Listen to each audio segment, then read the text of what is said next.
As I wear victory paint today, I wanted to go over a small story before I actually start my speech.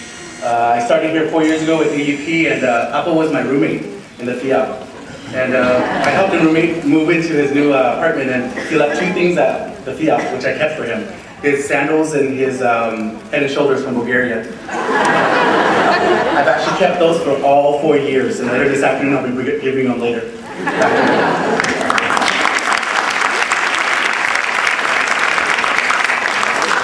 So years, never has a simple word meant so much to us, has it? We spent birthdays, holidays, beginnings, and now closures together throughout these many years. I'm sure you guys will agree with me that when we look amongst each other, we can't help but think, where did all this time go? Well, that's what I'm here to talk about today. Should we create a timeline of how our adventure started with AUP? Where would we begin? Would it be at orientation trying to figure out how the FIAP had anything to do with AUP? Or would it even be before that, when many of us were trying to figure out which university we'd attend? I imagine you sitting there fretting with your parents or other loved ones, anticipating if AUP will be the best choice for your future. Even with this diverse student body, we have this common thread amongst us. We decided to jump in what has to be the richest and most astounding adventure we have ever partaken in. That adventure continued into our first year here. I think for many of us initially it was hard trying to find a place at AUP. Just like me, I came from a small Indian reservation in Arizona. I was thinking that maybe my story was too unique for others to understand. Boy, was I wrong. I was now at a university where the phrase, "she's so AUP," meant that her life story was too complex, long, and international to explain to her.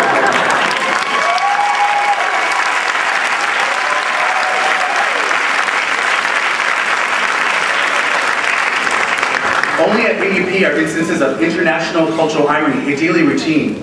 Only at AUP is it not surprising for an incoming freshman who is half Iraqi and half Swedish to find another girl who's half Iraqi and half Swedish. This AUP, this place, it's not a building, but a builder of friendships and intellectual bases that will mold us for these next few years. And what did happen in those few years? We could talk about those amazing classes we've taken, the astounding professors we've met, or the frustrating administration we've had to deal with. I'm just kidding, Mark. I'm just kidding. He is a great registrar. I've met so many students here who came in not quite sure what path they were going to take in life and find a true calling simply by taking a course they never thought they'd be interested in. AUP became this agrarian commune where the seeds of learning were watered with the words and support and passion produced by some of the most dedicated professors. These contributors of our future have devoted not their lives to a paycheck, but to the spreading of knowledge. La connaissance, mes amis. We came here expecting to learn facts and skills, and we're leaving Paris with knowledge. This small university, which barely registers a blip on the screen of worldwide blanket of education, has given us the opportunity to leave with a level of understanding heavier and more colorful and more substantial than we could have ever expected. Yet living in Paris gives us an opening to learn outside the classroom too. You know, the opposite of love is not hate, it's indifference. In this maze without walls, we have found both love and anger. And although Paris can get our blood boiling, the fact that we are emotionally invested shows that we do hold a special place in our hearts for this city. We also had so many memorable debates and arguments amongst ourselves. I once saw a debate where a Senegalese girl drew Africa as a drum, and Miss Asefa over there, she's from Ethiopia, she got upset because she said in Ethiopia, drums aren't used in Western Africa, and she didn't like the inclusion of her country in that art piece. Discussions about art, cultural, and identity, how much more AUP can you get? Now we should talk about the parties, road trips, picnics, and study trips we've also partaken in. Parties are always a sensitive subject to talk about during graduation, yet I won't tiptoe around this classic social activity that comes along with living in Paris. Mais nos fêtes ne se passaient pas simplement autour de la cour. Il y avait des house parties de la présence de 18 nationalités différentes et de la conversation dans 10 langues différentes était absolument noire. Ces réunions représentaient un rassemblement des nations jusqu'alors inimaginables au dehors du monde diplomatique. Leaders of our world know that we were able to meet together and break bread without dropping a single bomb. Well, except for the signal fifth thrown at your chair.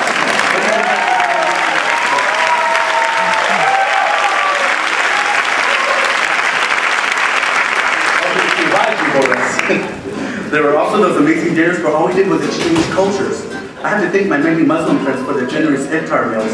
وعلى Al-Tamir Al-Saudi كان هو الأفضل.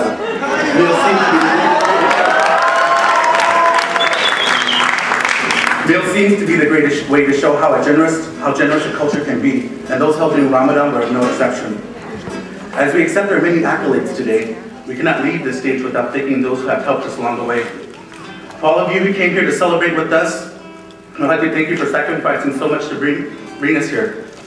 Not only for the large portion of the small fortune that many of you have donated to our future, but for the sacrifice of time.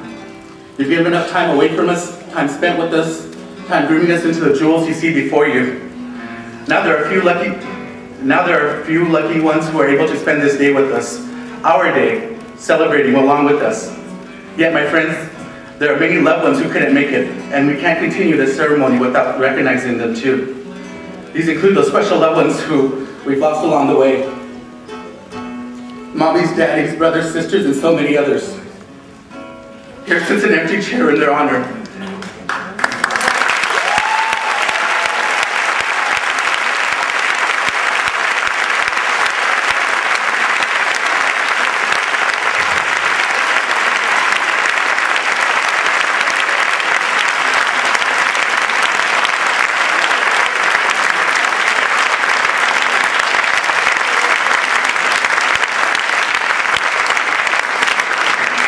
If you are here, we have so much to say to you, so much to celebrate together, and so much to thank you for. Even though you're not physically here, I know that you look down upon us with pride and soaring hearts, and see the purity in our gratitude. That last dance we always wanted with you is here, in our hearts, and as we crossed that stage together, we did so with you.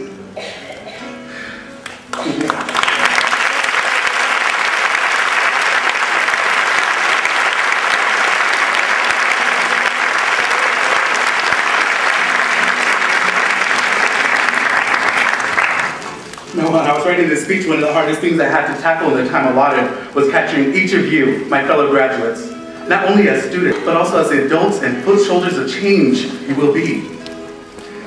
That is one explained to those who don't. I could mention my roommate as in all the beautiful women here. I could mention the amazing Ukrainian hospitality, the Akuyu. I could mention the Hungarians and how one Hungarian man could scare the entire Chamdamars. I could mention all the super smart Bulgarians I met here. I could mention the Germans' prowess in art history. I could mention Italians constantly to repeat that they won the last World Cup. Basta! I could mention white African identity. I could mention passports, being raised in a country that you have no ethnic ties to, flying first class to a completely different continent, the bliss of backpacking through Africa, the bliss of participating in riots against Sarkozy, the fear of bank overdrafts, our many Facebook addictions, anger or contentment over smoking bans, the delight in Latin gay cinema, the super delight in fête de la musique, the panic of 200-euro cell phone bills, and of course, being astonished that a girl will wear Fendi to a 9 a.m. marketing class.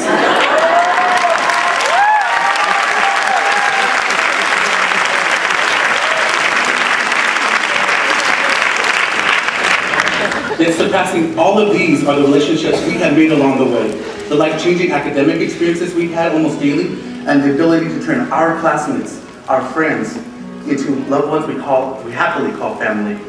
Ladies and gentlemen, I don't think there is a true way to capture it all. However, this complex identity, one that I am proud to have now, AP graduate, is what we are. We get AP family is what we will always be. Congratulations.